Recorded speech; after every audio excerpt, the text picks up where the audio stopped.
today, the amazingly talented Jack Antonoff is on the show, and Jack is his bands were initially Steel Train, then the band Fun, which I would think it was last year, won the Song of the Year for We Are Young, and also the Best New Artist. The song Carry On was also a big hit. These are pop songs. This is not my world. This is not my wheelhouse, but I'm not unable to appreciate it. It's particularly fun. I mean, I get it, man. I mean, it's no easy trick to write a song that makes millions of dollars or to get millions of people to like your song. It's a real gift. And this guy, Jack Antonoff, has that gift.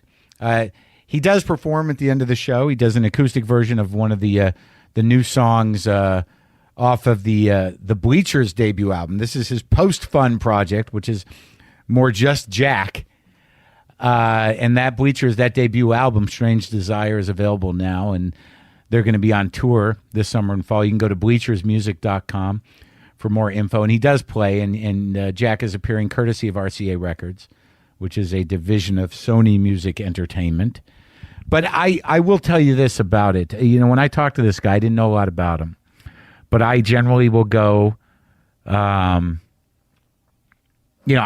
friend mentioned that he liked my show and that I would love him. And that friend was Lena Dunham, who is Jack's significant other.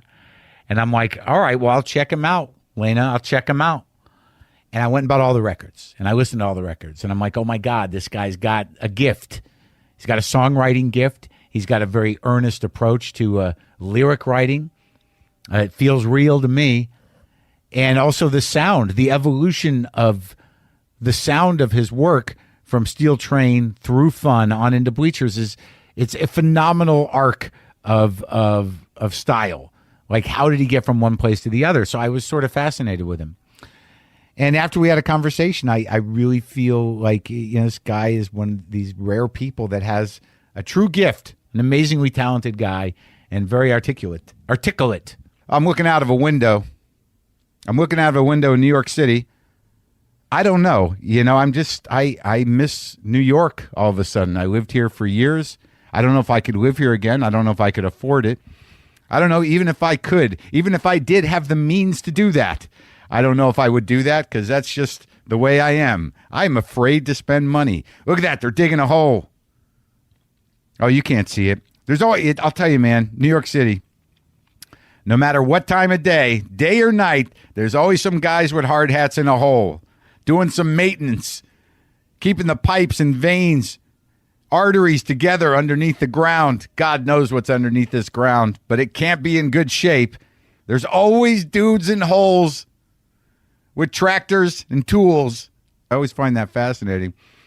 That New York is just a giant, crumbling, organic entity that requires constant maintenance. And they seem to do it. They seem to build things that it never stops.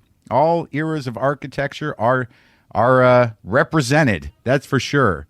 But somehow it all makes sense because New York can absorb it. Like, even if there's this big modern piece of shit right over there, unattractive, right next to it there's something probably from the 20s. But, in some places, if they build some modern piece of shit, it will just destroy the entire environment of the entire town. But here it's just sort of like, yeah, we got room. The other buildings are sort of like, yeah, let that guy hang out. It's all right. He's not showing us up. It's a little embarrassing.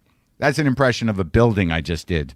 This guy thinks he's a hotshot. That's all right. I've been here a long time. These hotshots come and go. Oh, it's terrible. Should be ashamed of himself. The vanity of that vestibule. Fuck these new guys. Again, an impression of a building. I think that what I should do is perhaps go out into the street. That would be good. I should go out into the street. Why don't I go out into the street?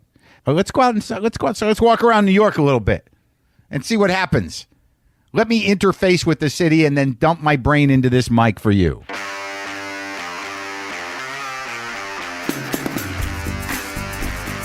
Okay, I'm out in it.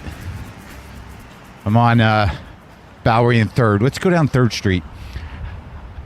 I used to live down here, but further down, and I always gravitate towards the Lower East Side. I don't know what it is. I have no interest in uptown at all. It's sort of like in Los Angeles as well. I live on the East Side. I don't have, if I have to go to the West Side, it's like a tremendous chore, and I have to pack a bag and probably a tent. I think genetically I'm supposed to be down here. I think if you're a Jew, am I really going to bring that into it? Is that possible that, just my proximity to Orchard Street and, what is it, Hester Street? That there's some part of my my biology that is compelled to those blocks from when it was, just people with pickle barrels and strange snacks on carts.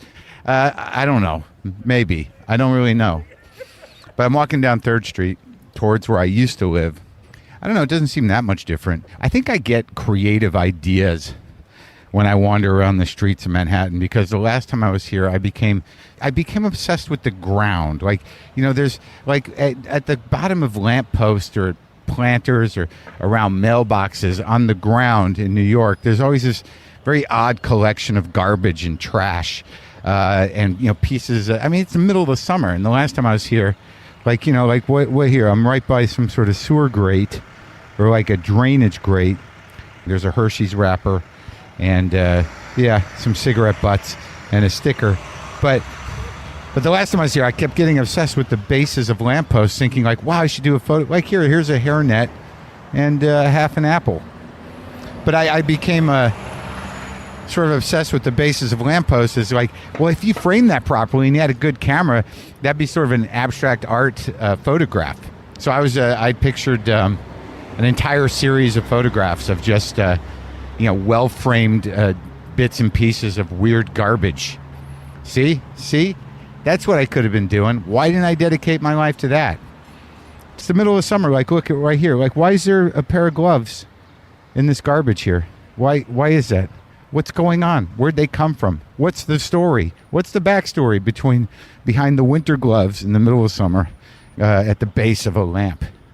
The Hells Angels headquarters, I think it might be further down on 2nd or 3rd Street. They actually have a building here in New York. This is where their corporate headquarters are. And I always liked walking by it. It always gave me a weird feeling, but also the feeling of something historic, like something nostalgic from the 60s. It's like, I had no idea they had a franchise here in New York. Of course they have a franchise here. A well-franchised organization. But you don't see many storefronts, Hells Angels storefronts. Holy shit, there it is. There it is. Yep, I guess it's still open. There's a big sign out front, Hells Angels, New York City. The Hells Angels on the door. Hells Angels, New York City. Yeah, it's there it is. That's their clubhouse. Looks exactly the same. They've got some cones out in front. Oh, there's a chopper. They got some cones out in front, a couple bikes parked out front. Yeah, it's just it's just a clubhouse. It's where the fellas hang out. Wow. Why is that? I don't know why that moves me one way or the other. I guess it's sort of ominous and kind of interesting. It's been there forever. I used to walk by it all the time because we're heading down to where I used to live. Oh, look, there's some more garbage organized in a unique way.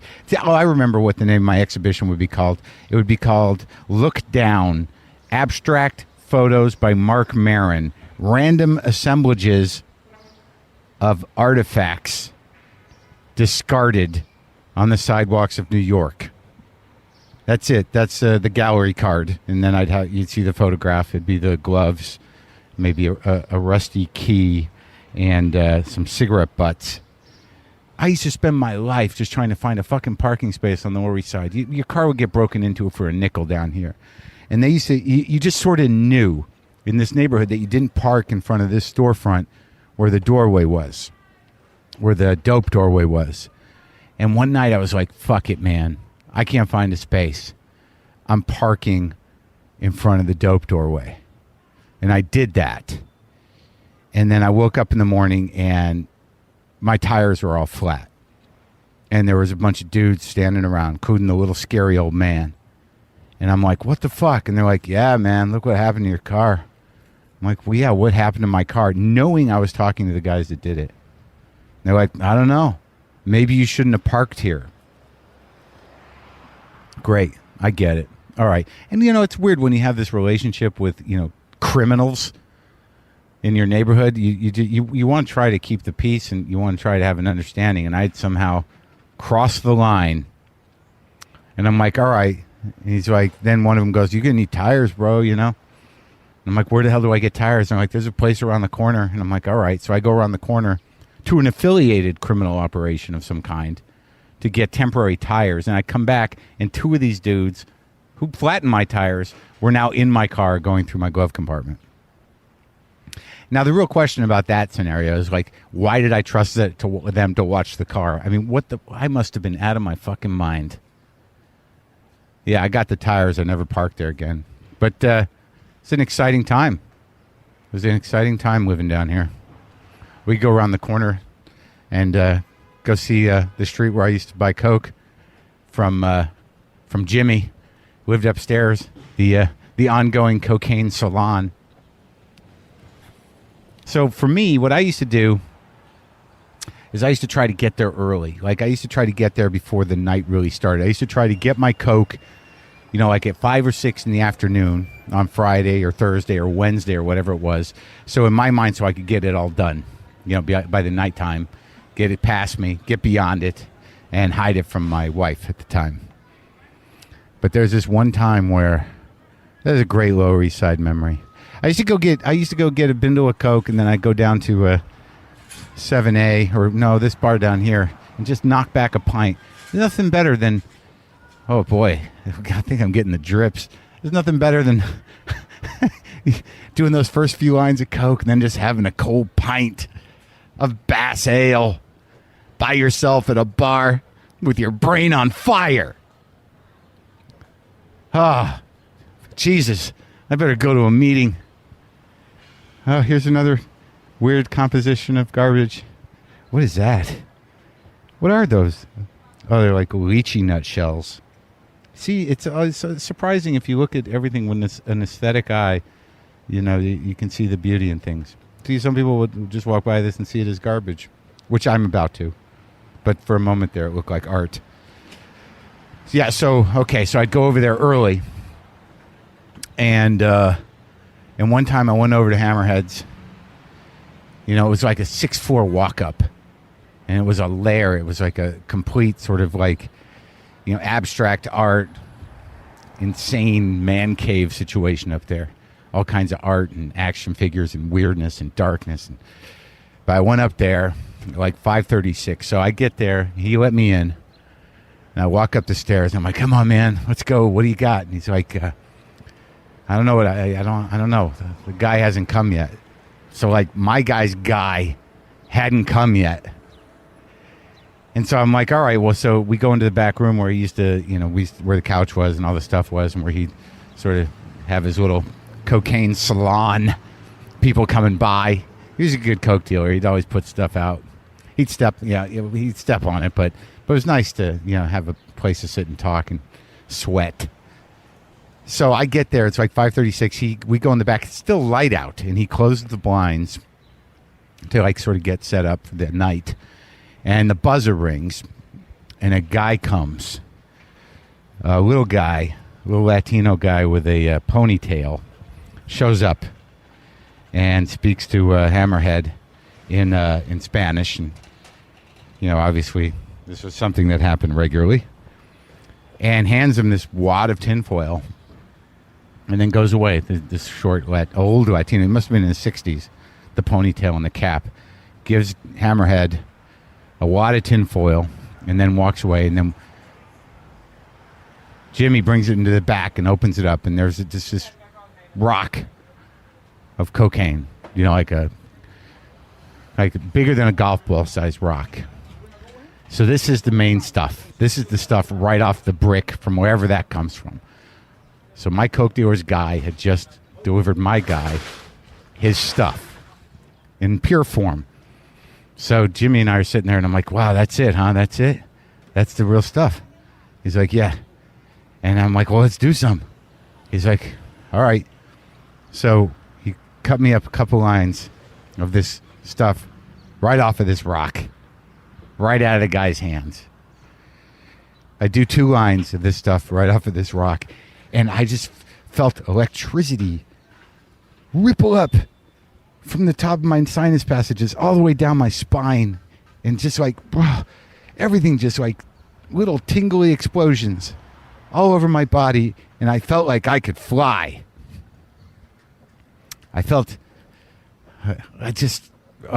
Okay.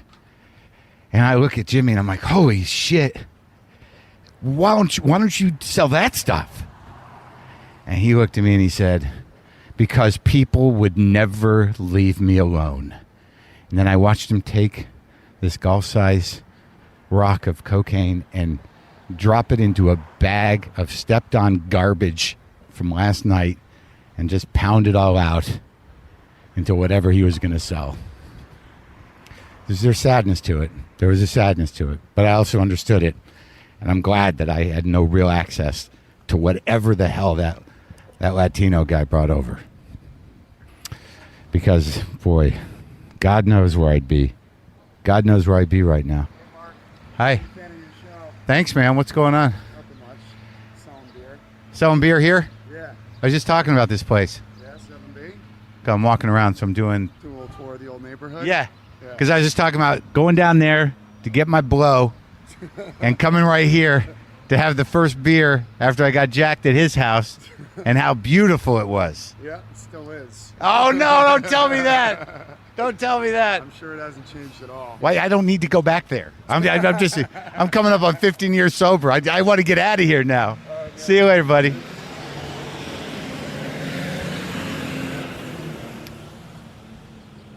Don't worry, folks. That was a dramatization of a possibility. I have no desire to go down that street and walk into whatever the hell I was in 20 some odd years ago. Holy shit, 25 years ago almost. I gotta be honest with you, Tompkins Square Park, it's nicer. It's definitely nicer. Feels warm. It's nice. It's nice. I'm just gonna go down and see if he's there.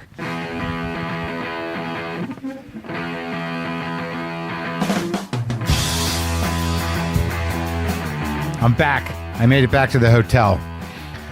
I did not go to my old drug dealer's house to see if he was home. That was done for effect. I did not even want to go over there. There was no part of me. All right. Maybe a little part of me. But I'm back in the room safely. Had a nice walk. And this week's episode tonight of Maron on IFC is called White Truck. It was based on a fairly dicey story I told some of you here on the show probably a couple of years ago about being in a particular situation that was not safe, nor was it pleasant. And that's all I'm going to give you. I will give you this, though. My friend and fellow Prince of Darkness, Mr. Jerry Stahl, wrote tonight's episode, and you can definitely feel the Jerry Stahl vibe on tonight's episode of Maron. So watch that, enjoy that. Thank you so much for watching the show. Next week, the episode I directed, The Joke, is on, and it was very important to me that I directed that because it deals with a very dicey, challenging topic of joke theft, where that comes from. Let's go now to my conversation with Jack Antonoff.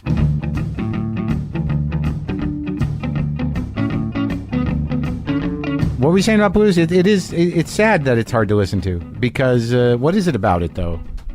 I don't know. I think it's so fun to. It's like jam band music too. Right. Like I could jam for hours. Right. But if I had to listen to it, it'd be terrible. Well, yeah. I mean, but it's because it's predictable. But there's some things that there's some blues guys who are like, that's pretty good. But you're right. It's not for every mood. No, it's not. You have to be high for jam band music, and you have to be in a specific, like, third phase of anger from a broken heart to enjoy blues. Right. Or you have to be like, I'm just going to fucking do it. Yeah, or like blues needs like a setting. Like you'd have to be in like a specific car on a specific road playing some blues for it to feel right. Yeah, you have to direct your life around the blues music. You can't put it on at any point. But who are your guitar heroes? I love Jack White. Really? I love Jack White. A lot of my guitar heroes aren't. He's a blues man. He's a blues man, But he's a noise man. It's interesting. Yeah. I love Tom Waits as a guitar player who doesn't get referenced a lot. He doesn't get referenced a lot. What's that guy's name? Mark Rebo usually plays a lot for him. You like Mark Rebo? I love Mark Rebo. I love the Afrobeat stuff he does. Uh-huh. It's almost like good Santana. Right. Because Santana had that, there's that famous performance at Woodstock. And then to me, everything else after that sucked, but that was so cool. Well, on one of the Steel Train albums, you basically do Santana. Basically. Which song is that? You know exactly what I'm talking about. Yeah, that was the album I did. I did this. I was into drugs at that point in my life. I'm very clean now, but on that album, I worked with the producer who did American Beauty. We went to Northern California. Yeah, David Grissom. Is that his name, Grisman? Yeah, so it was all. Is it Grisman? It's Grisman. Yeah, well, that. So you're like, let's go all out. Yeah, let's fucking do it. And that was the last time I ever go to a destination studio because I think you lose yourself. Seriously. Yeah, you got to be home. Listening to the shit you did on the speakers that you listen to things normally. But is that how you're going to explain that first Steel Train album? Definitely. That you lost yourself? That you were impressionable? That Dave Grisman bullied you into playing hippie music? No, I bullied myself into doing an album that I couldn't stand behind years later. Really? It's a sweet record, but let's go back though. You say your last name Antonoff? Yeah. You're a Jewish kid from New Jersey. In every way. Yeah, I mean, my roots are in New Jersey, not Bergen County. You're from Bergen County? Yeah. What town? I was born in New Milford. New Milford. And then I think my parents made more money, and then we moved to a town called Woodcliff Lake. Woodcliff Lake. Yeah. My family's from Morris County, I think. I know it. You do? Yeah. Pompton Lakes. I know it. You know Pompton? That's not far. Right, exactly. It's like 20 minutes. Do you know the Milk Barn? No. Oh, it's probably gone. It's an ice cream place, I think on the Hamburg Turnpike. I know the area. Yeah. So, yeah, my grandfather owned an appliance store and a hardware store, Pompton Lakes, New Jersey. My mother grew up there. I used to go to Pompton, Honda, and Suzuki to buy trailers for my 15-passenger vans when I would do tours. You just buy a trailer for the tour? No, I just over the past 15 years of being in a van, I've bought like 6 or 7 different trailers. At Pompton? Yeah. So you know New Jersey? Very well. New Jersey's very lush in the summer. It's humid. New Jersey is a wonderful place specifically because of its proximity to the greatest city in the world. That's right. And that's why it's so special. Everyone from New Jersey always feels like they're looking in the window of the party. Right. But you can leave the party, unlike people who are stuck at the party forever. Totally. So you can just go home and crawl into your bed with your posters and your headphones and be okay. I didn't realize how special it was till I got older and moved to New York City. How special the distance was? Yeah, because everyone I met that was from New York City had done all the drugs, had all the sex, seen all the bands by the time they were 13. It was over. And it was over. Yeah, and I'm 30, and to this day, I still think it's so cool that I live in New York City. Yeah, it's amazing. I remember going to visit my grandmother, because I grew up in New Mexico, so I'd go visit her in Jersey. And at that time, when I was like 14, 15, she would let me take the bus into Port of Authority by myself and just do a day in New York City. Just put a kid on the bus from New Mexico and knock yourself out. Go wander around Times Square, and it was nasty then. Yeah. When I think back on it, when did you start going in alone? Started going in alone in the 96-ish. How old were you, like 15, 16? Yeah. Yeah. And we go in the West Village. It wasn't nasty or dangerous, but it was all transvestite hookers who would get in your face. Way west. Yeah. Yeah. Christopher Street was a real scene then. Yeah. And why'd you go there? I don't know. That just seemed like that's where we're going to go in New York to see what's really happening. You know what? I was really into a little bit later, but I saw Hedwig in the Jane Street Hotel basement when that first happened. Right. And I think I just got excited by that culture and wanted to be around it. Sure. How many siblings you got? I had 2. Now one's dead. That's sad. Yeah. What happened? My youngest sister, about 11 years ago, died of brain cancer. Oh, my God. Yeah, it's terrible. It's just the worst thing ever. I'm sorry. But now, sorry to it's okay. spill so much so early on. It's just, actually, we have this argument a lot in my family because when you get that question, it's like, what do you say? Yeah. This is fair because this is not a light moment as much as like when someone's like, oh, like, yeah, right, how right, many, right. So I usually just say like, oh, I have a sister. Right. Because it's just not leave worth the other it. part out. But I figure we're going to talk for a minute. How long ago did she die? 11 years. It's a long time. It's a very long time. Was she young? She was 13. I was 18. Wow. That's a rough time. My entire life is based off of that moment. It's music, everything. How so? Because it was the single most monumentally important thing that has ever happened to me and probably will ever happen to me. Yeah. And so my whole life, it's just like something froze there. and I think I'm constantly looking back on it and dealing with it just from a different lens. So I feel like I'm 30, I'm dealing with that at 30. At Right. 40, I'll be dealing with that. I don't think that goes away. I wouldn't want it to go away. It's so, that feeling of loss. yeah. Yeah. And it's also, I mean, at the point when most people are, I think, going to college and having this sort of freewheeling moment in life, I missed that, Right, because you were consumed with... which I think was formative for me. And how long was she ill for? Her whole life, but not like, she would not have appeared sick. She just kind of went in and out of being sick. Oh, God. Yeah. And that was taken away from you. And what kind of family did you grow up in? A good one. Yeah? Yeah, they're my parents and my other sister Rachel were all. I mean, it's kind of hard to remember everything before that, but we're extremely close. Mm-hmm. Still? Yeah, like I talk to every member of my family a number of times a day. Really? I would not be able to go to sleep if I didn't have contact with each and every one of them, saying like "love you" night. Really? Yeah, And is that something that happened after your sister passed away? absolutely. Because there's maybe a little bit of worry and panic and A lot. appreciation? Yeah, Like, we don't want to lose any more. totally. If we lose any, I don't know what I was. That wouldn't work for me. Yeah. Well, that's interesting. So there's this like almost compulsive need to connect as often as possible. Very much. Still alive. Hi, Mom. Yeah, and it's not like sometimes it's like we're all in bad moods, but we're connecting. Right, Like that right. part's just inherent. It has to happen. Alive but not happy. There's nothing I love more than a still alive text. I mean, do you have people in your life where you're just wondering if they're dead, or is that more my thing? Just me. Okay. Just, like, Just you. whenever I go to sleep at night these days, I'm like, what am I gonna? Is it gonna be a tomorrow? So it's. I don't. Is that a stressful thought for you, or just a question? I don't know. Like, I turned 50 and I didn't think it bothered me. You look good. I appreciate that. But lately, I've been like, having these weird physical symptoms, and I'm nervous, and I'm becoming I used to be a hypochondriac, and now it's sort of back, and it's like it's driving me nuts. I'm with you. You are?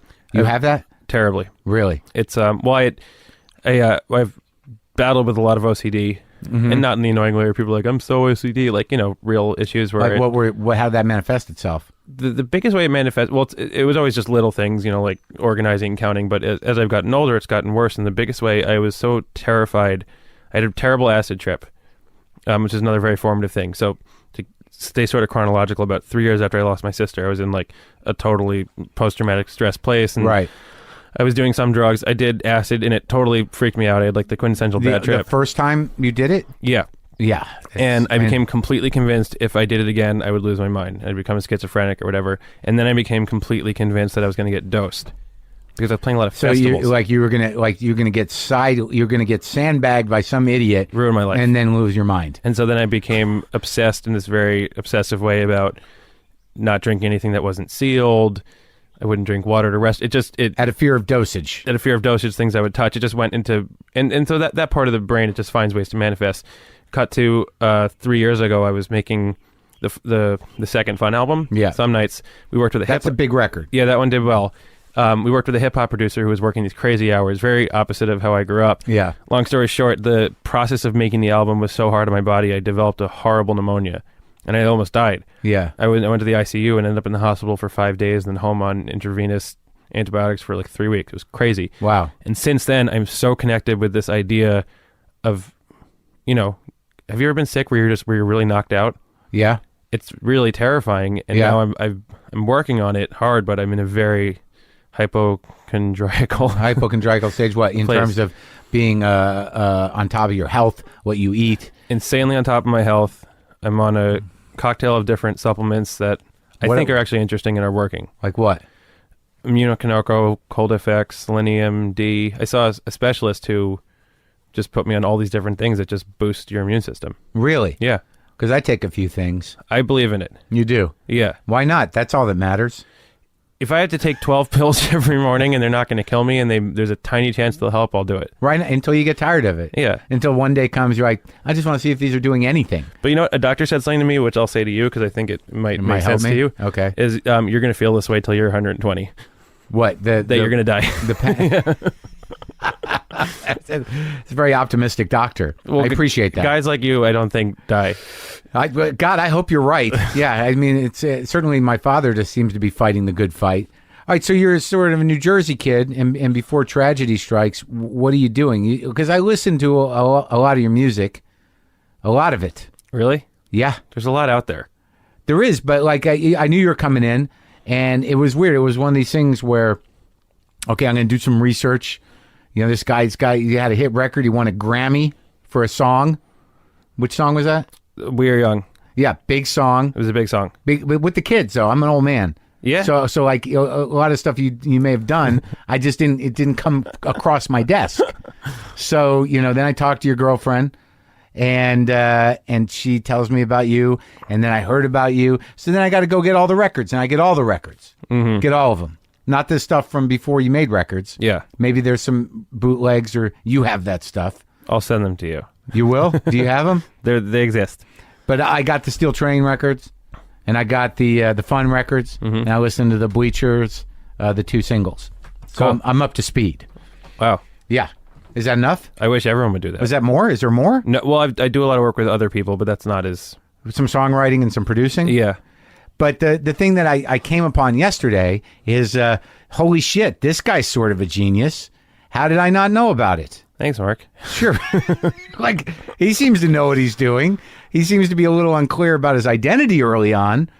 And there was a big shift that was kind of confusing to me. Well, maybe you've had that in your career where it's like, have you had moments that you thought were supposed to be worked out alone in your bedroom that got worked out in public, artistically? Sure. That's what a lot of that was. Right, but because your talent is fairly focused and amazing, what you were able to do developmentally, like with the first Steel Train record, was create this beautiful, strangely lyrical, almost proto-hippie album. Mm-hmm.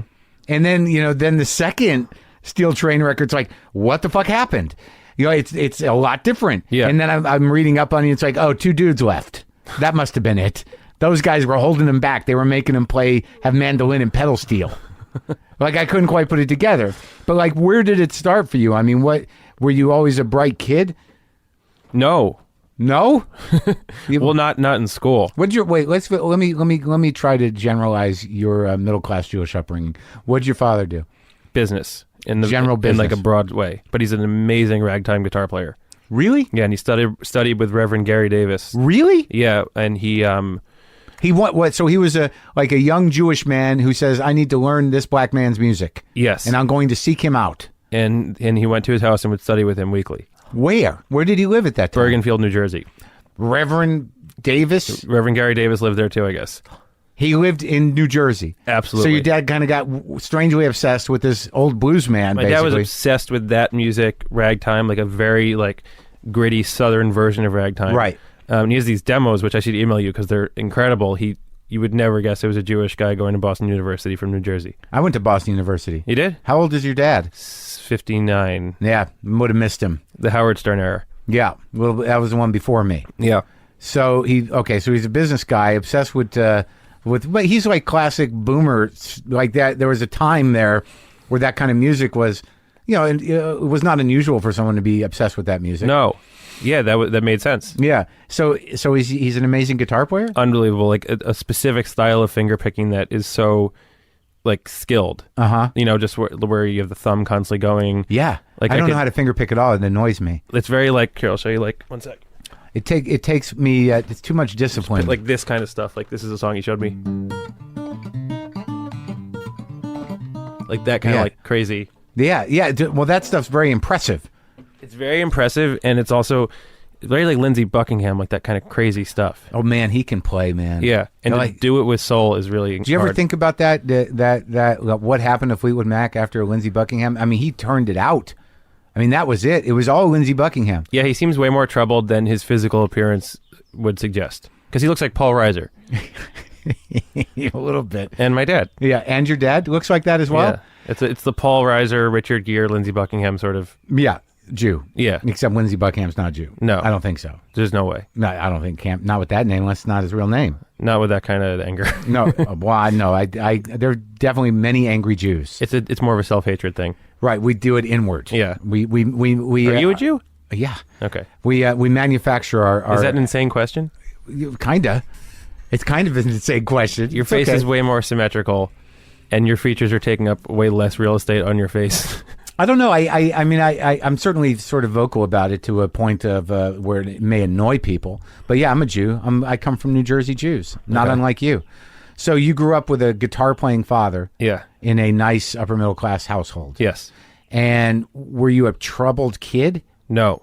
No? You seem very well adjusted. Your generation bothers me. No, everything was really fine. Everything was fine. Well, my sister was always sick, so that was not fine. Right. But everything was... I don't really remember much. Right. About that point in life. Like, I was really into punk music when I was like 13 to 17. I had a punk band. That's all I thought about. You had a punk band? Yeah, and I would just play in like fire halls every weekend. A working punk band? Yeah, we did well. And really? Well, I mean, no, but yeah. What was the name of the punk band? Outline. So it was Outline. That was your first band? My first band was called The Fizz when I was 9. Do you have any Fizz records? No, but we had a song called Last Week's Lunch. What was that about? Which was a very, very specific thing that only grade schoolers could relate to about leaving lunch in a locker. It wasn't broad. So you had this sort of ability for a humorous slant on songwriting early on. It wasn't humorous at the time. It was very real. No, those were the issues that I was dealing with at the time. Yeah, the issues of the day. Yeah. Were why's my locker smell? All right, so after Fizz, you took a few years off? No, I was one into another. Oh, really? Yeah. You were in Fizz from 9 to 13 or 14? Yeah, then we started Outline. But Fizz was an organized band? Yeah. Who was in it? Guys that I went to private Jewish school with. Yeah? And we just practiced every weekend. When did you start playing guitar? At what age? I think like 8. Okay. Ish. And seriously playing? Pretty right away. It went like stamps, coins, Star Wars, guitar. Is all I remember from my life. And your father must have been thrilled? I think so. Did he give you one of his old guitars? Yeah, a Martin D35. You started with a Martin D35? Here you go, kid. Here's the best guitar made. Yeah. Have one of these. Exactly, which he bought in Boston and couldn't afford. I think he went to the store and it was a little more than he thought, so he didn't have money to get home. This is such a story that you'd only imagine happening in the 70s. Yeah. So he played on the street till he had enough money to take the bus back. I wonder if he bought it at Wurlitzer Music. I'll find out. I don't know. Got to find out. So you get your Martin D35, a sweet-ass guitar, and a dad that can pick the fuck out of ragtime music. Yeah. Did he show you, was he your first teacher? No, I had this guy named Van who would come to the house. Van? Yeah. What was his story? What was his hair like? It was like a bouffant. He was a Frank Sinatra impersonator. Was his day job, or I guess teaching guitar was his day job. It was his other job. He was a Frank Sinatra impersonator, yeah, and a guitar teacher. Mm-hmm. What was the first song you learned? I think it was an old Aerosmith hit. Oh, really? Yeah, I think I learned the Mama riff Kin or something. Sweet Emotion or something. Yeah, one of those. I wanted to learn Dream On, but it's too hard. Did you get it now? Can you do it now? I could try. I probably. I hope. You haven't tried since? No. You never went back? No, I don't like learning songs. Yeah, I don't either, but I would just think for closure. I feel in that, the last thing I tried to learn was the piano part to Scenes from an Italian Restaurant, the Billy Joel song. Great song. I have a lot of theories about Billy Joel being great that are... Really? Yeah, I think Are they controversial theories? No, because there's nothing controversial about Billy Joel, which is probably why no one thinks he's great. Well, I don't know if that's true. He's got a temper. Did you see the video? There's a great YouTube video of him smashing his mic. No. Oh, God. Just for fun. He looks like an angry Billy Joel man to freaking me. out. But the thing is, so you loved Billy Joel. Well, I love Billy Joel and I love Bruce Springsteen in very different ways, but I feel like my generation has an interesting take on those two artists. Where Which is what? Springsteen's our savior. Really? Oh, yeah. I mean, he was... Well, you look at the 90s, he was sort of uncool for a moment, and then this thing happened in the early 2000s where all of a sudden it was like the Arcade Fire and everyone was referencing Springsteen. Huh. And he kind of got back in. After the Rising? Yeah, I think it was around the time of the Rising. Right. And now he's just the most important artist living to, I think, a lot of people. To you? One of them to me. Why? Because first of all, he's obviously a completely brilliant songwriter. But I think it's mostly in the light. I think he represents something that we don't get in modern music, which is this give a shit attitude. Integrity. Yeah, there's an integrity to it. There's an earnestness. It's such a weird apathetic time. Look, okay, I grew up in the 90s, so yeah. I grew up in an amazing time in music. Like, who were your guys? I turned on pop radio and it was like Nirvana and Pearl Jam. Right. It was a happening moment. But then also there's the whole hip hop world that I missed. But you didn't. Yeah, that was cool too. You walked down the street when I was growing up, anyone your age you were friends with because you were a part of the same Musical great culture. taste, right. Rap rock happens a couple years later and destroys the universe. Yeah, who was that? Limp Bizkit and Yeah. all that shit. Destroyed the universe. Literally just destroyed music. And then my experience, as I remember it, was everyone just scurried in all these different directions. And you had indie, and you had indie hip-hop, and you had mainstream music, and you had pop, and it was all so separate. And when I started touring, it was this generation of, we have to be embarrassed to be in a band. This Because indie music they thing. didn't exist anymore. I still hate it. Touring in a band. Everyone was still in bands, but instead of like the culture of the 90s of wanting to take over the world like Eddie Vedder in a cool way, it was like you had to pretend like you didn't give a shit. Right. And all these bands acted like, oh, we're so embarrassed to be here, and the songs reflected it, and everything was apologetic. Right. So I think Springsteen represents this like excitement about music. I'm doing a fist right now as I talk about it. Raising your fist in the air. We all wish... Baby, we were born to run. Yeah, we all wish we could get to that. Yeah, and also he had a tremendous sense of theatrics and build in his songwriting. Totally, and then the soft... He's got everything. I'm on Fire is one of my favorite songs of all time. Is it? And it's one of the most simple songs of all time. Yeah, well, I mean, I was never, as a kid, a Bruce fanatic. I wasn't either. It was later. It was when I was like later in my 20s. And then you listen to like Greetings from Asbury Park. It's like, what is he, Van Morrison now? Yeah. What's happening? All right, so you got Bruce, Jersey's own. Yeah. And you got Billy Joel. I think Billy Joel, through a series of fashion choices, got not even kidding, pushed aside. Banter. Yeah, I think because you sift through some of like the clarinets and some of the bullshit. Yeah. And he's one of the greatest American songwriters and performers of all time. Right. But he just didn't, like, I saw him in Vegas recently, and he starts playing She's Got a Way About Her, beautiful song, right? Mm-hmm. And then he stops playing it. This is exactly what's wrong with Billy Joel. And he starts saying to the audience, this is fucking banter, okay? He starts going, sometimes when I'm playing a song, I think about what I'm going to have for dinner. Mm-hmm. And we're all like, what the fuck are you doing? Like, people are like, this is one of the most beautiful songs ever. Then he launches back into the song, and in between the lyrics, She's Got a Way About Her, he starts narrating, oh, maybe I love a cheeseburger. I don't know what it is. Maybe I love ribs litter. And he's going back and forth in like this like psychotic... That's tragic. It was terrible. And it made me realize, like, this is the problem. Like he's his own worst enemy. But the songs and the records, like you put on The Stranger, it's incredible. All the way through. Amazing. I remember when I got that, I must have been in 7th or 8th grade, and because I remember seeing him on Saturday Night Live do, Come Out Virginia, Don't Let Me... It's like the leather jacket, bouffant, cocaine phase? No, it was before. Like, I don't remember him being that way, but I remember there were two guitar players playing acoustic guitar next to him. Uh-huh. And he sat in between them. In my recollection of it. And I'm like, what is this guy? I had no idea who he was. And I bought that record, and I played the shit out of it. And I could probably still sing all of those songs. But I think that your appreciation for songwriting, is something. I don't know if it's unique. I know people write their own music, but you really understand and appreciate the craft of popular music. It's part of your thing, right? Yeah, I love popular music. Yeah, I always have. And you're unashamed of that now. I want to be unashamed of that. But you're still a little ashamed of it? I think until popular music really kind of gets back to a lot of the popular music we have today was the novelty stuff that was 1% in the 90s. It's like Macarena or whatever, like Salt and Pepper, like those bands were like this like tiny percentage of the radio in between the good stuff that was like this weird novelty thing. Yeah. And now it's kind of flipped. So I in my head, I want to be the person to change that, but that's a hard thing to say out loud. Yeah, no, it's not. It's a goal. I want it to be. I want to give a shit. Well, I mean, I don't want to be like stuck in my own little world and think that was a big thing when fun got big. Is like how do you accept a place where people are listening, right, and not do this humble thing that's so humble that you're just kind of like shooting yourself in the foot and missing an opportunity to do something cool. Well, I think it's a noble thing. It's like to sort of work against cool and to work against. It's basically it's like a comic playing to the back of the room. Kind of. you know what I mean? Like, who do you want to impress? Your shitty friends who are bitter anyways?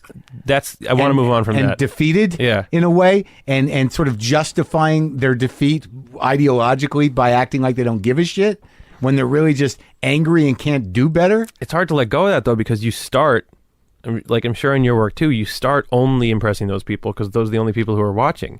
And you're also sort of a weird community as well. Like they're supporting you. They want you to be out of the box. They want you to be unique. They want you to represent what they want to represent, which is, a cultural ideal within that culture. But then all of a sudden, if you want to go after the grail and do something like change popular music by honoring its format, it's tricky. It's very tricky. You're going to have to cut some of those people loose. But you know what? They'll be back around when they're 40. I hope. Yeah, this is like these are really 20 to 35-year-old problems.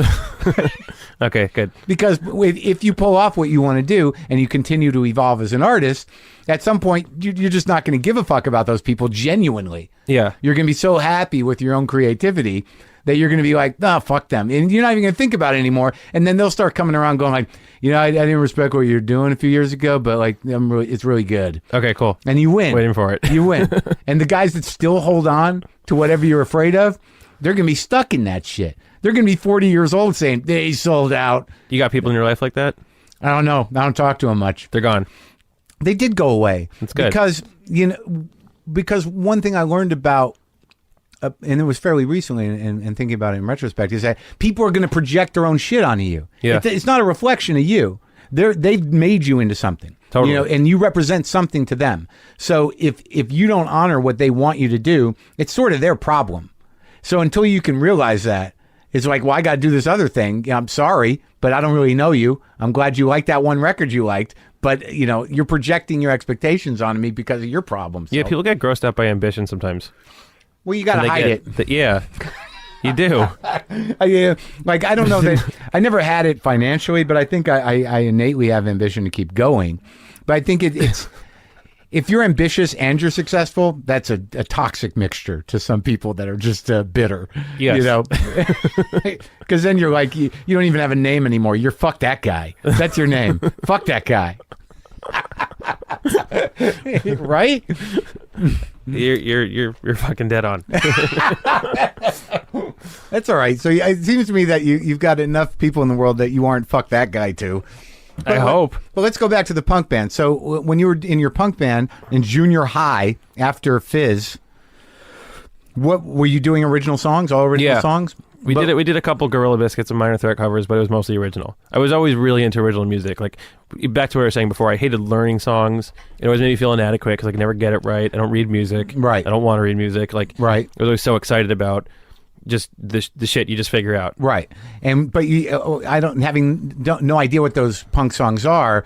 Were they as melodic? Were they as orchestrated as some of your later music? Was it just 3-chord garbage, or was it were you consciously writing songs that had a pop element to them? No, it was very worked out. It was very pop in the way they were put together. So it wasn't angry punk. It was more who was the first real pop punkers? Like there was a time where those minor chords started showing up, and there was I know Green Day sort of became that, but it was before like in that. Jersey, it was Lifetime. Remember Lifetime? Mm-mm. They were like, at the time, people were calling it emo, which became a very bad word. But Lifetime was like this like post-hardcore, like it was like a melodic Minor Threat thing. Okay. When I was first growing up, that was a really cool word. Right. That's when I first heard it.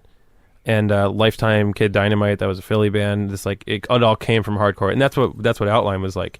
But what was cool about that time period was the sound sucked so bad at all the shows, right, that I really learned how to play live. Right. So you had to put on such a good live show that it didn't matter that there was like no PA and no. Right. So it was all about, which is a feeling I have this day when I walk on stage, is like I got to fucking blow this thing over the top. This has to be, which is very connected. It's like it's a Springsteen / growing up playing in Legion Hall's feeling of like, yeah, leave it all on the stage. Right. Because you had to fight it out for real. Yeah. And you had to figure out how to make, the sound or your tone or whatever you were trying to do.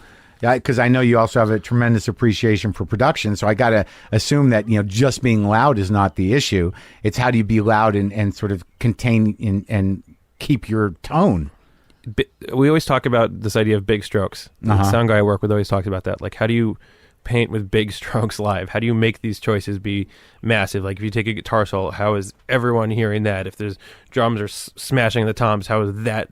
Got to slow it down a little. Big strokes. Yeah, I did learn that. You got to make sure it gets to the back of the room before it echoes back at everybody and becomes a mess. That's what I've learned playing in bigger venues. Right? The bigger, more brooding stuff that might seem slightly boring in the studio sometimes is more exciting live. Yeah, because it takes a while to get it back there. It does. It really does. And then it'll bounce back at you. So if it's almost like with comedy, it's a timing thing. Mm-hmm. In order for it to roll back all the way, you can't jump on it because it'll fucking eat itself. That's why I hate comedy in big venues. No, I don't either. I don't like it either. It's a disaster. It is a disaster because you can't work at the pace you want to work at. Yeah. But you can't really accommodate songs that you can't slow it down. I've done that. Mm-hmm. Yeah, we'll slow stuff down live, or you strip out production. Like, to me, it's all in the drums. you know, people have to be able to like feel like if there's just too much going on in the kick pattern or there's too much nuance, sometimes you just, in a big venue, just pull it back. So, all right, so you're playing in this punk band, but you're writing pop songs. You're aware of your songwriting skills, and you are doing orchestrations of things. You're not just blasting out for the sake of getting your rocks off. You're a songwriter, and you're a musician, and you take it seriously. Yeah, I was very serious about it. So how do you get from there to Steel Train? What happens? I went to public high school in New Jersey, and everyone tortured me for being gay. I'm not gay. Yeah. Because that was the generation of if you had blue hair, you were gay. Right. I really didn't like it. Well, you're sort of an adorable little man. Thank so you. You're going to get a little Mark. of that. And I never thought I was gay. I just, it actually, at that time in history, the word gay had nothing to do with homosexuality. Which Right. This is recent history, you know. Right. It was just Sure. like, You're just gay. you suck, you're Yeah, gay. yeah. And so I left that school and I went to this place called the Professional Children's School because my sister was going there in Manhattan, which was a school started for ballerinas. I just talked to somebody who went there. Yeah, it's not the one from Fame. It's another It's one. the other one. Yeah, yeah. You don't actually learn art. You can just leave if you want to do art. So Okay. I was starting to tour a little bit. And I went from going to this place where everything was gay as in not cool to a place where I was one of 2 straight kids in the entire school. Right. Where everything literally was gay. Right. Which was a wonderful experience. It was like fucking when they, whatever that story is, when they leave the desert and they're in the fucking good shit, or Right, you know right. what I'm talking about? The like Jews? Yeah. And they go for the 40 days and it rains bread and then they get to the good place? Yeah, they get to the good place. It was like Okay. that moment. Yeah. I'm not clear on that story. Me neither. Clearly neither one of us are that religious. So I found this wonderful place. And that was all arts. You had music people there, you had dance people there, you had Yeah, actors dance, there. actors. Was there visual arts as well? Yeah, there was a good friend of mine who was a painter, there was a chess player, there was an equestrian. Chess is an art? It's something that you need to leave school for if you're a professional at that age. Oh, okay. So it's a professional school. It's not Yeah. necessarily an art school. It was more arts, but it was... So it was really catering to kids who were kind of working Yeah. or doing what they set out to do. And I wanted to tour With Outline. the punk band. Yeah, so then we did our first tour, which we borrowed my parents' minivan. I booked a tour from New Jersey to all the way down to Florida, over to Texas and back. And you had juice? I mean, you had enough juice to pull people? No, back then, this is pre-internet really, there was this thing called Book Your Own Fucking Life. Did you ever hear of this? No. It was a book that Yeah. got passed around like punk scenes. Right. And it had the phone numbers of everyone you needed to know. Oh, interesting. So I sat there with Book Your Own Fucking Life and I called all these people. We made $300 in a whole 3-week tour. But it was the best experience of my life and I fell in love with touring. Were you opening for people or? No, we were playing like pizza shops. We played an anarchist bookshop called the Stone Soup Collective. Were you in pulling Florida. crowds at all? No, it was just like whoever was there. And that made you fall in love with it? I loved it. You were like, this is the greatest thing ever. Because I fell in love with touring before I fell in love with playing shows on tour. Because of the unity, of the discipline of it, of the sort of like moving from place to place. It's the coolest thing ever. It's like, it's a road trip. And how many people are in this band? Who's in the band with you? There were 5 people in the van. And who are they? They're one of the guys is still one of my best friends and he played in Steel Train for 10 years. Uh-huh. And then everyone else we've lost touch. Okay, so Yeah. but Well, not lost touch. Eddie the singer, we're still close. yeah. But everyone else is kind of, Did they get out of the music business? most of them. All right, so you do this tour, and then you get back to New Jersey, and you're all juiced up. All juiced up. You know your life now. I met this guy Scott in high school. We started playing songs together, and we started Steel Train. So okay, but still, how do you get from punk rock? This is the thing for me. How do you get from punk rock to really doing? I guess it was popular at the time, right? Fleet Foxes and some other like It was whatever. before that. It was before that. Yeah. So It was you- Beck Sea Change came out when I started Steel Train.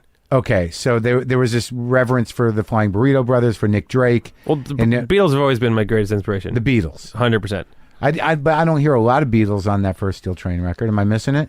No, there's not a lot there, but it's just always been that idea of kind of everyone playing in the room together, that kind of orchestration. Oh, okay, fine. I never got too specific with the influence, but just more what they were about.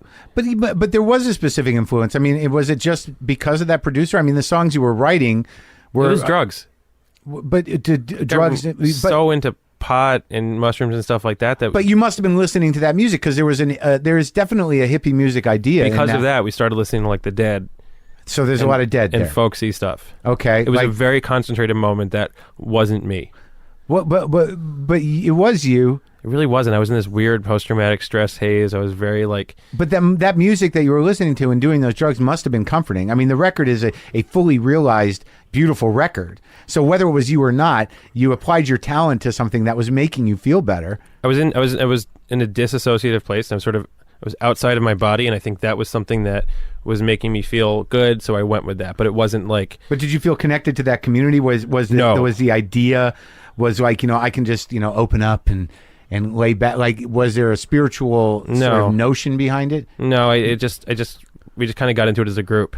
It's interesting. It was like a group thing, and then very quickly we got out of it. You sat down and you listened to what, American Beauty and Working Man's Dead? Yeah, and we called the producer, Stephen Barncart, who made American Beauty, and we asked him to work with us. That was a whim? Like, maybe we could... Yeah, I remember where we were in Anaheim, and me and Evan, the bass player... You were on tour? Yeah. With Steel Train at that time. We took this demo we made, and we brought it to a FedEx and sent it to Stephen. Yeah. And he said... Cold. Yeah. And he was like, I'm not doing anything. And he was like, come up to Northern California. Let's do this thing. We'll get Grisman out here. Literally. That was basically the conversation. And we were like, cool. And you got that pedal steel guy? Gene Parsons. Yeah. Yeah. That's insane. Play with the birds. Yeah, it was very cool. And it was the first time I felt like vaguely successful because I was playing with people who were technically successful. Right. But it was God, if I knew back then at the time, like how early on in the process that was going to be of touring and making records, I probably would have just like jumped off a bridge. But it's weird. So you feel the need to sort of contextualize that record because it seems so out of character for you. It's important for me to understand where it came from. Well, it's also, everything is very tied in. Like there's a song in there called Grace where the theme of the song is the movement of a funeral. Like it's very, all these things are so closely connected to my experiences with your sister. Yeah, that like it's very important for me to intellectualize it and understand where it was coming from and why at that time I felt the need to say the things and make it that way. Did you feel like you got any emotional closure? Not then. That was a terrible time. Really? Horrible. So the record didn't help. No, the record was I don't know. It was just a very bad time. How old were you? I was 19, 20. Oh, so this is like a year after it happened. Like right then. Oh my God. Yeah. So that kind of just... I got my first record deal 2 months before she died. It was a very weird time in life. Everything was possible and everything was impossible. It was really strange. Oh my God.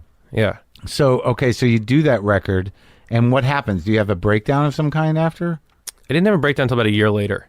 So the record does well? No. I mean, it kept us on the road. My experience, until Fun made Some Nights, it was just always... working. The perfect way to put it is our accommodations. We started sleeping in the van at rest stops when I was on tour with Outline. Then we would ask people if we could stay at their house. And then we would get one room at a Comfort Inn. Then we get 2 rooms at a Comfort Inn. Then we got 2 rooms at the Hampton Inn. Then eventually 2 rooms at the Sheraton. And then it was always moving very, very slowly. Right. So I was never, even though the universe was giving me some information that it wasn't really working out, it wasn't specifically not working out. Right. Because so you were opening act in Steel Train? Yeah, opening act, or we would headline and play to 100 people here and 10 people there. Who were you opening for? We did. Who did we open? Like we went out with Rich Robinson once from the Black Crowes. We went out with Grace Potter. Steel Train towards the end started doing really well when we did tours with like Tegan and Sarah and started doing all the festivals. But Steel Train changed so many times. I mean, that's a band that should have changed names 3 times. So when did you hit the wall?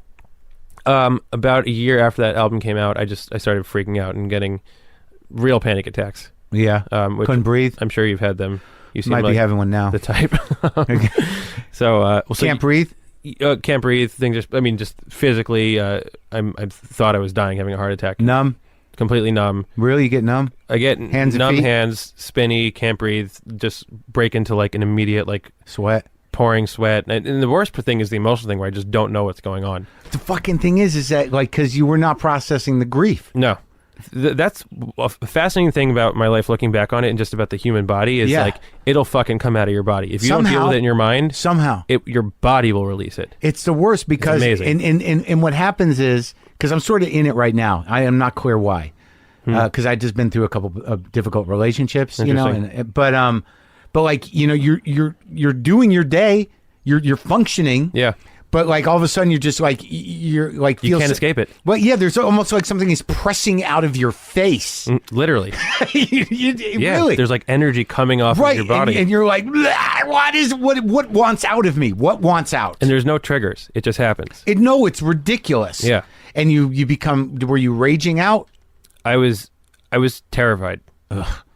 And then, as you know, when you go through this stuff, the first time it happens, then the fear grows into not just what it is, but when's it going to happen, and that's when it gets really bad. But the problem is if you don't believe that it's stress, and like still, I'm not quite convinced yet. I still have to go to a couple doctors. Okay, but is that the physical symptoms you become focused on those, so it almost feeds itself. Like you're not dealing with the emotional stuff underneath. Yeah, you're dealing with, am I going to have a panic attack? Yeah, or why am I like, having a panic attack? Why is do I have MS? What's happening? Exactly. I got obsessed with the senses, going blind. I would go to have my vision checked all the time. Going deaf. I was obsessed with my heartbeat and feeling it. Did you hear your heartbeat in your ears and shit? I've had that a lot. God damn it! And I started getting. I would get these like rings that would come and go. Yes. The body is chest like pains. Terrible chest pains. I had so many. What's it called when they hook all the things up to you? Is that a cardiogram? EKGs? Yeah, EKGs. Yeah, cardiogram. It got to the point where a lot of my doctors I would go in. They would just be like, "You're fine." I believe in medication. That's actually something that really helped me. I believe. Which one? Well, if you're having a panic attack, I think you should fucking take a Xanax. Yeah, because I think you have to break the cycle. So how but when you went through the psychedelic period and in the weed period, the one thing that struck me was that the music sounded so great and you're so clearly talented and so clearly like the fact that you trying to find your voice musically or whatever the hell was going on was so well articulated. It was very hopeful, obviously. But when how much drugs were you doing? I mean, we were smoking pot all the time. We were smoking hash a lot. So, but you weren't fucking bottoming out. No, I wasn't on drugs. like heroin or coke. I was just or drinking. No, I drank a bunch. I was just in a place. I'm very sensitive to anything like that. Like if I just very, very sensitive. Like if I took a Tylenol right now, I'd have a feeling. So I was just in a different place. All right. So what ultimately happens? How do you level off? I had the terrible experience of the acid.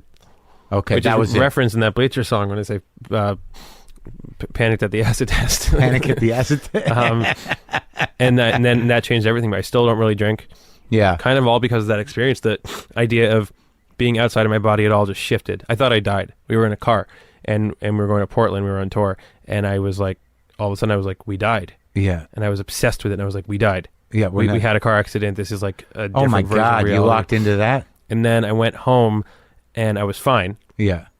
And then the next day I woke up and I felt like I was tripping again. So I ran. You still living with your parents? Yeah. I moved to my parents' house like 2 years ago. Yeah. Fun had #1 album in the country when I moved to my parents' house. Sorry, before I moved out of my parents' house. And they were fine with it because there's this panic at the core of your family. I think they were now. just, thrilled to have me around. Yeah. So we know where he is. I've been very compelled to do a lot of things in my life. I was so uncompelled to leave home. Yeah. I just could give a shit. And I moved out because I got in a relationship and wanted to. Yeah. But I was there for a while. How old are you? 30? Yeah. So you're there till you were 28. And you didn't have to be there. You could have left. Which is funny because before you're quote-unquote successful in a commercial way, all the neighbors think, oh, he's in a van smoking pot playing shows. He's a loser. Right. And then when I was in a band that people thought was a big band and whatnot, they were like, oh, he's mentally ill. So it's just, you can't win with the neighbors. But ultimately, I think that not unlike the effect it had on your personal life and also your own creativity, it seems like the death of your sister really, your family needed to be close. So there was that. It probably never seemed that unusual to be at home still. No, I don't think. I think I would have been more stressed out leaving home and wondering what was happening there. Yeah.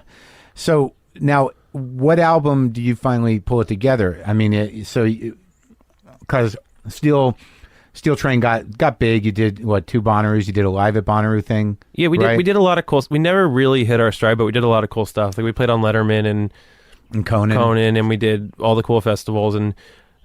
But that was after you came through the woods. After, like, what album did the acid thing happen? That was on that first album. All this happened after the first album. And then 2007, we made an album called Trampoline, which I think was the first thing I've done that was interesting. It was completely a different sound. Like, you know, right out of the gate. Well, there's less acoustic noodling. You're no longer laid back drumming. There's all of a sudden it's like Queen. You know, there's like there's a lot. There's a bigness to it right away. Yeah, like the production is like up front. Well, it starts with a song. The first song on that album is called "I Feel Weird," which was about having panic attacks. And it was very literal. So it was all very autobiographical. Is all your songwriting autobiographical? I mean, I Want to Get Better, which is the the Bleacher single is about all these stories I'm telling you. It's just from the lens of now. I don't know how to write about anything else, and I kind of don't even want to. I feel like the only thing that makes me remotely interesting is just what I've been through and my take on it. Well, that's how you and I are similar. I like to write the way I speak. But you also did you write a hit song for Taylor Swift? Was it a hit? Yeah, I've written a bunch of stuff. I did. That's with other people. It's different though, because then you're in the room, you're talking. I don't really write lyrics for other people. Like I work on the music and melodies and stuff. Like, oh really? Yeah, like when I work with Taylor, I did a bunch of stuff I did Brave with Sarah Bareilles. Mm-hmm. How do you get gigs like that? How does that happen? Do they respect you? They like your music? Are you known by the label as like, this guy can make hits? I mean, what world is that now? Now it's a little bit of that. Now it's a little bit like people will call me because they're like, oh, this guy can punch it up, can make it happen. But at the beginning, when fun started getting big in a commercial way, I always wanted to work with other artists, but I never had the opportunity. Then it was like, oh, you can do this if you want. Mm-hmm. And the first thing I did was a song with Tegan and Sarah on their album. Yeah. And then I ended up working with Sarah and Taylor, and just kind of gone off into working with a lot of different women. So women like you? I like working with women. Yeah. I've never done anything good with a man. Why? I don't know. I wish. I think from a songwriting perspective, like I always write a song in falsetto and then I drop it a full step down. Like I hear things like the way women sing. I hear things in women's voices. Right. I like women's voices better than men's voices. Right. I think they're more interesting. Yeah. There's a wider spectrum of sounds that come out of women. Uh-huh. I just like it better. I like talk. Men are disgusting. Yeah. For the most part, especially men in music. I think women in music are more interesting. Like, I think men in music. What do you mean they're disgusting? I think men are more often disgusting than women. Women are disgusting too. In what way? They're just more often. Here's a better way to put it. I'm more likely to be in a situation where a man thinks I'm a certain way that I'm not, and then the situation is uncomfortable. So you feel judged by men. Like I've been in situations with men where they're like, oh, I fucked this chick last night, and I'm just like, I'm not having this conversation. Like, not that I'm not interested. I'll watch hours of porn on my own, but like I don't want to talk about it. But yeah, like, do you want to talk about that? Like, if I came in here and started talking about it, there'd be nothing to say. It's an awkward conversation, and I think that it's almost stereotypical, and I don't know that it happens as often as I think after a certain age, because it's a certain type of dude that does that. Yeah, but they're in music. Well, yeah, they're around like, dude, last night, you see that one? Yeah, they're even in their tagged. Yeah, they do interesting work. Yeah, like close the deal. Yeah. And I just that doesn't happen. There's a better chance that if I'm in the room working with a woman that we're going to get along. And she's not going to say like, this dude fucking gave it to me last night, like you wouldn't believe. Or like I just piled through these 4 guys over the weekend. You're not going to have that conversation with Taylor Swift? No. Okay. I like women, and particularly gay women. Yeah. So Yeah. Is she gay? No, but I work a lot with Tegan and Sarah. And okay. So I was like, well, do we have a breaking story here? Did you just tip it? No. Well, that's nice. So, all right. So you ride it out with Steel Train for 3 records. When you stop the Steel Train, did you disappoint a good many people, or was there that risk? I mean, what made you choose to end that? I didn't choose to end it. So Steel Train so we did Trampoline. Mm-hmm. We did, and then our last record, which was self-titled. And then I started, so Fun started, me, Nate, and Andrew started Fun. What was the idea there? Was it a concept band? Because, I mean, it seemed like you were moving towards Fun with Steel Train. I mean, there was that largeness there. There was the hookiness to it. The production was not as, I don't even know how to describe it because I'm not a music guy. Grandiose?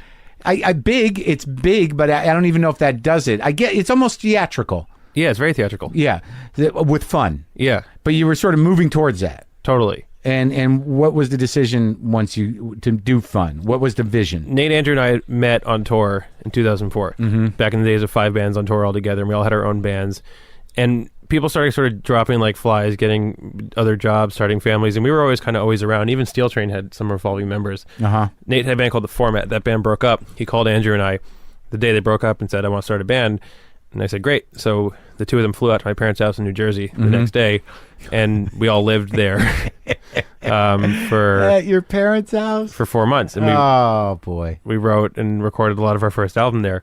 So Steel Train and Fun were coexisting. I was in both bands for 2 years, Uh-huh. and then John Schiffman, who's now in the live band of Bleachers, he quit Steel Train because I think he wanted to become a paramedic. Because we were on tour, actually. But he's in Bleachers. He's in Bleachers. He's had a long journey.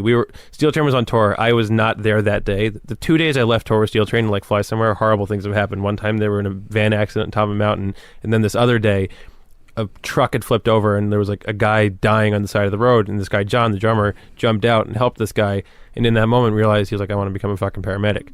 So he quits the band, and he says, I'm going to become a paramedic. And Fun was starting to take off, and it just felt like this is the moment. Like, I think, this has kind of had its day. And I had sort of been fantasizing and even toying with the word Bleachers in my head of doing something else, because there's so much baggage that comes with a decade of music. Yeah.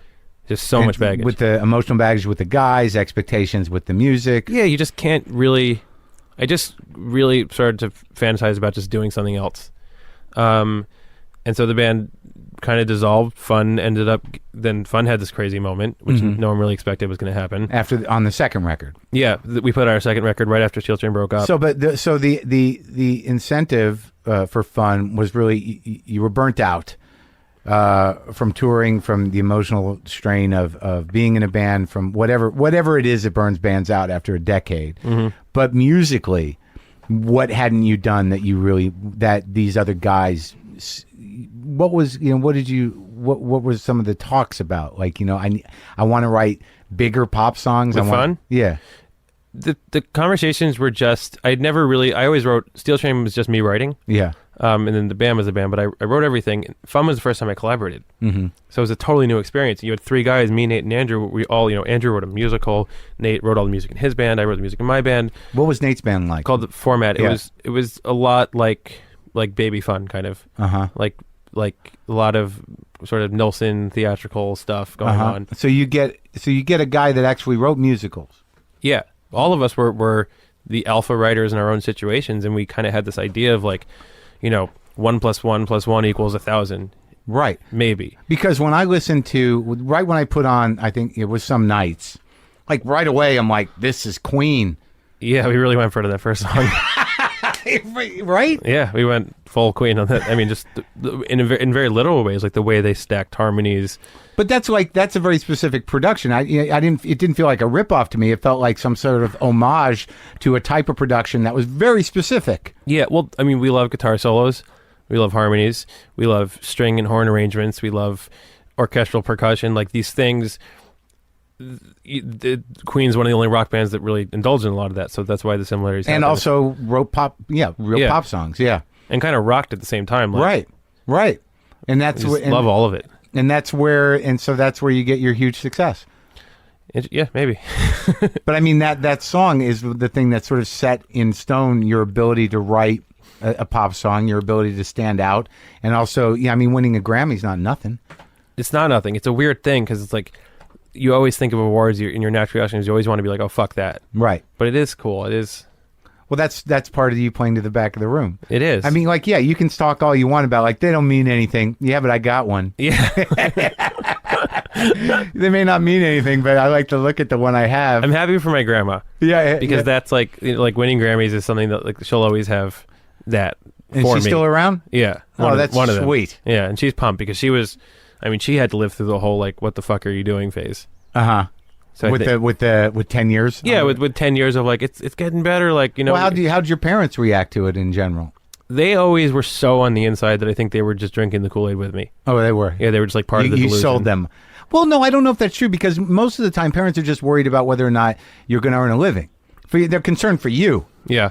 And I think that at some point, given that your father was a musician, your talent must have been undeniable. I think they were always...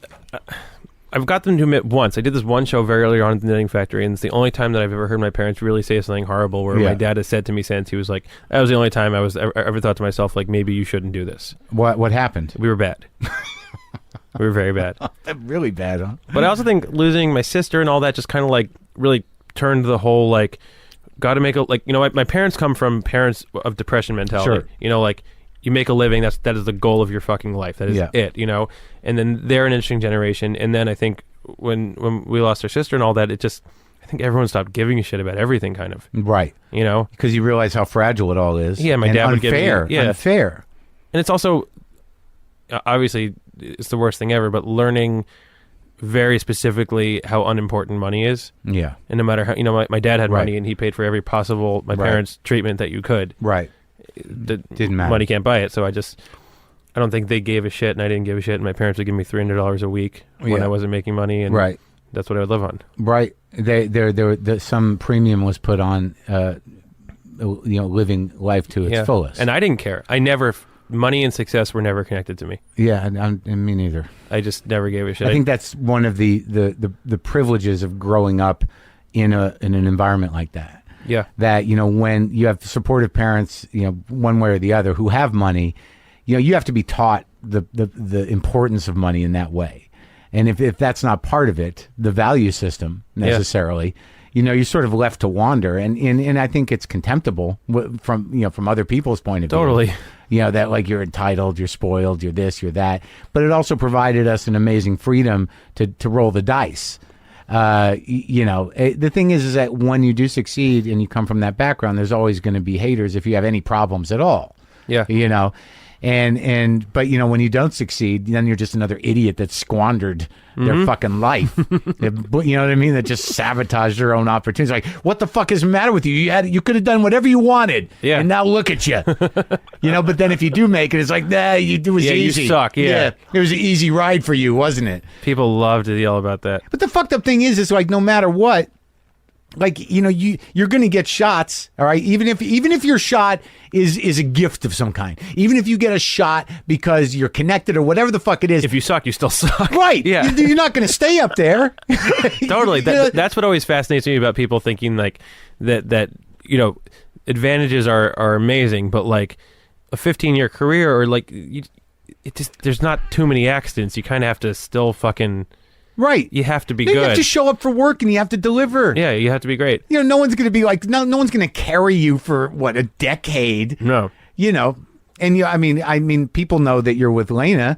I mean, she deals with that shit all the time. I think it's so funny because it's like, I'd say the same thing in my head. Everyone's like, oh, all these people on the show like have, successful parents in arts. It's like every successful person in art, which is millions of people who have kids, aren't on TV shows. Yeah, because like no one, if someone called me and was like, if Phil Donahue called me and was like, hey, like my son wants to be in a band, I'd be like, go fuck yourself, Phil. like it's irrelevant. It is. The quality of the work is the quality of the work, and I just think that people love to. I've done it myself, regardless of any opportunities I've had. Sometimes I remember when the Strokes came out, and I just hated them. Yeah, and I love the Strokes more than anything now. Right, because I was so jealous when they came out, because like I looked like them, and I just wished that I was in the coolest thing in New York at the time. Well, that's what it really comes down to. I remember like being in conversations where like, oh, that guy's fucking dad is like a modeling agency billionaire. Yeah. And it's like, well, that's not the reason why Julian is one of the greatest songwriters of my time. Well, it takes a grown-up mind to realize that. You have to get past your own, jealousy. Yeah, it's really that simple. Fuck him. Lena and I talk about that a lot because it's something that's inflicted on the young. Like no one on earth, when Judi Dench wins an Oscar, is like, oh, that piece of shit. Like, she had it easy. Yeah, or like when Helen Mirren, like it's when you're young, all these young people, I feel it, and I've done it myself. When I was a certain age, I would look at everyone my age, doing music and being successful, and I would just talk about how much they suck. Mm-hmm. I wouldn't have obnoxious feelings about Nick Cave. Right. It would be people my age. Right, exactly. And I think it's just you jealousy. see a lot of that. It's just jealousy. It's interesting though. There's a lot. We live in a culture where people do want to see people crash and burn. Well, yeah, it's weirdly predatory until they're like oddly proven, and then all of a sudden you're untouchable. Right, but there's still people out there, but they kind of fall away. And as you become more confident and more respected or successful, the people that are knocking at you, it's very easy to see where they're coming from. Totally, but it is. Twitter makes it hard. I know because it's just said to your face. I know. It's immediately. I have problems with that. I mean, you get me on a bad day, and I'll engage with somebody with 6 followers. I do it too. Someone someone this morning. I follow Walgreens on Twitter. Yeah. Because I was at a gay pride parade once. I saw Walgreens float, and I thought it was cool, so I followed them. Yeah. I've not been this angry in a long time. This morning I got a tweet that someone was like, Jack Antonoff follows Walgreens, like, nice job with the corporate payout, you piece of crap. Hashtag unfollow. And it made me irate. Yeah. I wanted to like find this person, strangle them to death, and then yell at their body that I'm not being paid by Walgreens. Can a guy like Walgreens? Yeah. That's what you get pissed off. I'm no sellout for Walgreens. Out of all the things you're going to sell out for, it's like, yeah, I'm on the dole from Walgreens. Ridiculous. All right, so Fun has this great big record, and you immediately decided you do a solo project. What's that about? I don't know. It's funny. I wonder how. Like, I always get afraid. My biggest fear with Bleachers is that it's going to look reactionary. But then reactionary towards yourself. Well, I hope people. This is the dialogue in my head, which maybe no one would ever say this. My fear is that people are going to be like, "Oh, this guy's apologizing for being in a big band by doing something else." But then I would hope they hear it and be like, "Oh, it's not him hunched over his guitar apologizing. It's just as grandiose as everything. I was wrong." That's what I would hope people would think. Right. But that was a fear of mine. I made the album because I wanted to make the album, and I felt compelled to do it. And that's, you never know when you're going to want to work. Songwriting is absolutely bizarre, and so I force myself to sit down every day and work. But you know, I could work for 3 weeks on something and then be on a run and then sing an idea into my phone, which makes everything the past 3 weeks irrelevant. Nothing. Right. Yeah. Right. And for some reason, I was never able to write on tour before. I don't know what happened the past 2 years when I was working on the Bleachers album. Truly unideal time to make work. Ideas started coming, and I started recording. For example, like, I Want to Get Better. I did the vocals in my hotel room in Malaysia. I did the guitars in a studio in Stockholm. I did the drums in New Zealand. Like, it was just happening all over the place.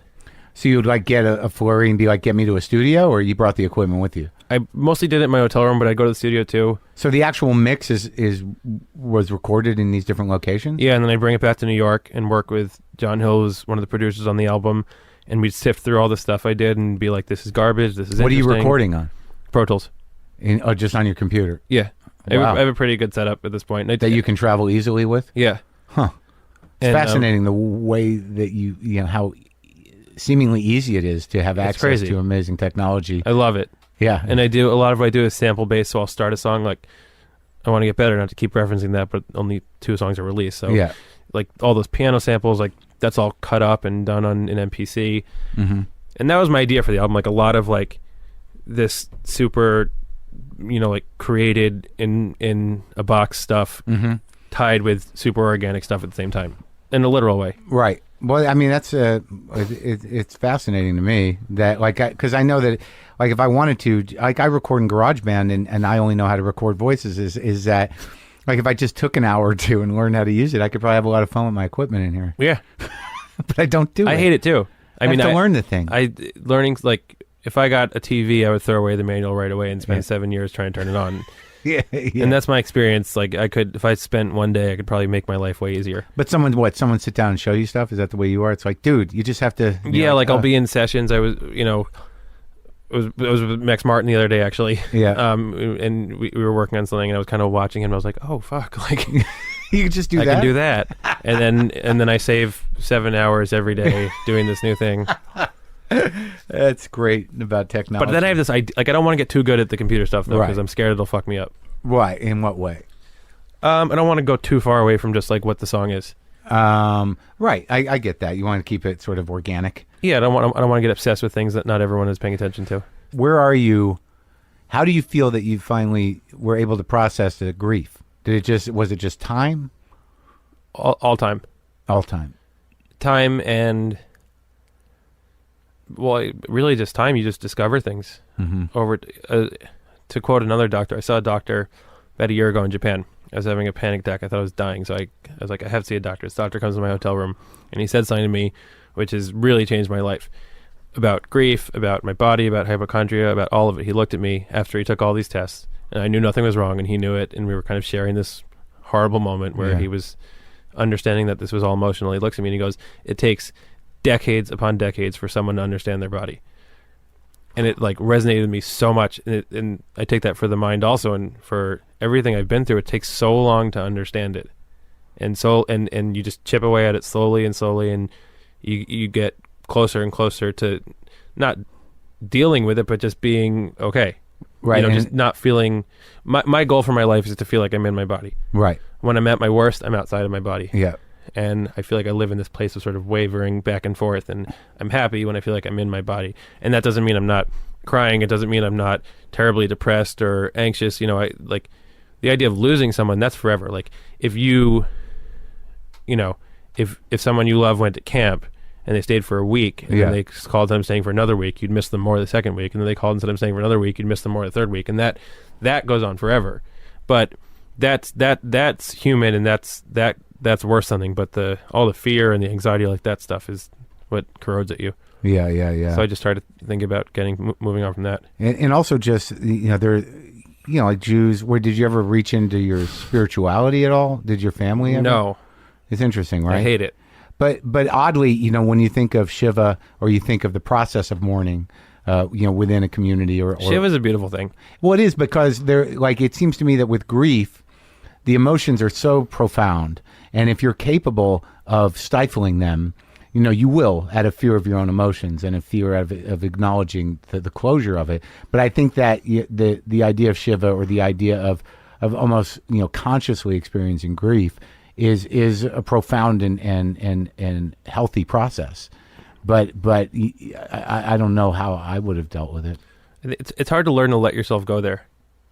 Sometimes I get in these like 2-month stretches of not going anywhere emotionally. Then you remember. Well, it's weird. Good to go. It's not like, for me, one of my bigger problems is that because I'm self-involved, and I think people that have the type of panic you're talking about are self-involved, and you've got a lot of voices in your head. Like if that tweet didn't happen, you would have second-guessed it at some point. That it sounds to me like you're doing a lot of second-guessing what you think people are thinking about you, and how to counter that if it does happen, how to put it into a perspective for yourself, how to rationalize it. If it, you know, that's how your self-judgment plays out in your head. So the actual idea of empathy and being able to get out of yourself to experiencing, you know, someone else's pain or pathos or even joy or happiness, it's not instinctual with people who are ambitious and self-involved. It's not, and it feels good when you can do it. It does, because you're like, I'm human. Yeah. I'm human. Do you do a lot of the music for girls? I've done things here and there, But you're not. I do like the fun stuff. Like if like when Marnie writes songs in the show, I write those songs. Oh, okay. You know? And do you and Lena try to keep your shit separate as much as possible? Not in private. Oh, no. But I mean, like professionally, is there a? No, we love. I mean, she just directed the video for "I Want to Get Better." Oh, okay. We do our best job at trying to not give a fuck about all the obnoxious things that people. It's hard to be in a relationship where anytime you say anything about it or do anything, it becomes like a fucking headline. Yeah, right. But, you know, there's nothing more awesome than working with the people you love. Right. And if media ever like dictated something that I wouldn't do that would make me happy, that'd be really sad. Yeah. You know? Yeah. But it's a weird, you know, I mean, she's very famous, and it's a fucking weird thing. Yeah. You know? But you're handling it? Yeah, it's also ridiculous. It's like, you know, we have our own life. Yeah. None of, you know, we don't do anything to perpetuate any of that stuff, and it's a weird, stressful thing, but we both have really exciting careers, and it'll just be what it is. It's interesting to see how the culture kind of, you know, out of need for controversy makes, you know, these kind of these malignant assumptions about people's lives, where you're just sort of like, we're just eating, you know. And also, like, we live in a fascinating culture, which wasn't the case. You know, it used to be like Us Weekly stuff and this or that, but the internet has changed everything to just the headline. Yeah. You know, it's like the headline just becomes like a meme. Yeah, like there's just a headline that was just like, Lena and I broke up. And that was just the headline. That was it. And then the story was that like someone saw us having a fight on the street.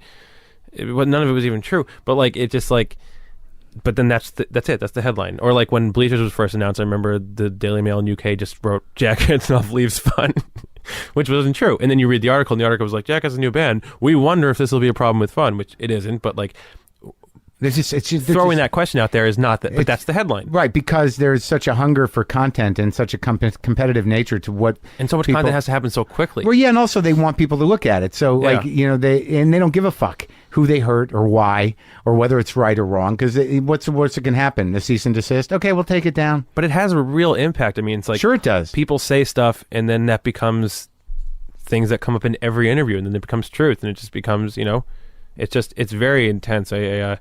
I really hate a lot of people who write for stupid websites. It's the worst. So you want to play some songs? Yeah, I'll play a song. One sec. 2, 3. Hey, I hear the voice of a preacher from the background, calling my name, and I follow just to find you. Trade the faith through a broken down television and put on the weather.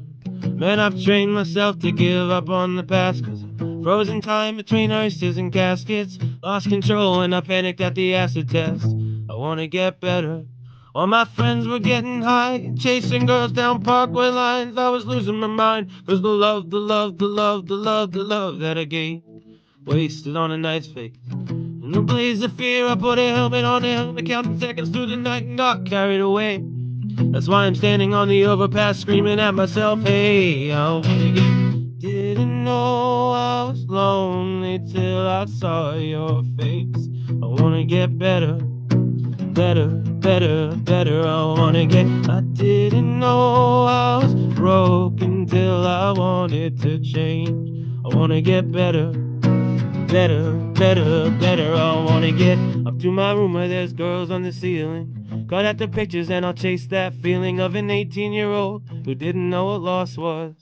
Now I'm a stranger, and I'll miss the days of a life still permanent, more than the years before I got carried away. That's why I'm staring at the interstate, screaming at myself, hey, I wanna get... Didn't know I was lonely till I saw your face. I wanna get better, I wanna get... Didn't know I was broken till I wanted to change. I wanna get better, I wanna get better. 'Cause I'm sleeping in the back of a taxi, I'm screaming from my bedroom window, even if it's gonna kill me. Woke up this morning early before my family, from this dream where she was trying to show me how a light can move from the darkness. She says to get better, and so I put a bullet where I should have put a helmet, and I crashed my car 'cause I wanna get carried away. That's why I'm standing on the overpass screaming at myself, hey, I wanna get... Didn't know I was lonely till I saw your face. I wanna get better, I wanna get... Didn't know I was broken till I wanted to change. I wanna get better, I wanna get better.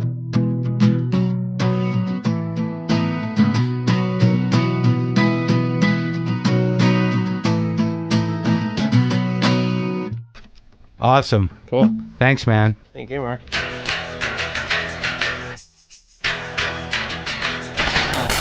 All right, that's our show from New York, from my hotel room, looking down on Bowery and 4th Street. I'm signing off. This is Mark. I'm Marc Maron. Thank you for listening.